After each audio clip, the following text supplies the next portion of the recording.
Et l'aide gouvernementale se retrouve donc quasiment annulée, on l'a entendu, à cause de la menace d'un embargo sur le pétrole russe. Et ça continue à grimper aussi côté gaz et électricité. Certes, la France a le fameux bouclier tarifaire, Carole Ferry, mais finalement, est-ce que c'est tenable pour le gouvernement ? Alors là, Hélène, c'est toute la question.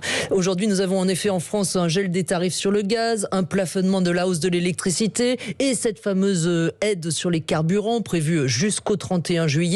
Des mesures de protection du pouvoir d'achat qui ont été prises pour une période provisoire, le temps de la crise. Sauf qu'on le voit bien, ce provisoire est parti pour durer. Et pendant ce temps, la facture s'alourdit. On en est déjà à plus de 26 milliards d'euros de coûts pour les finances publiques. Et c'est loin d'être terminé puisque l'INSEE prévoit une inflation à 5,4% au mois de juin.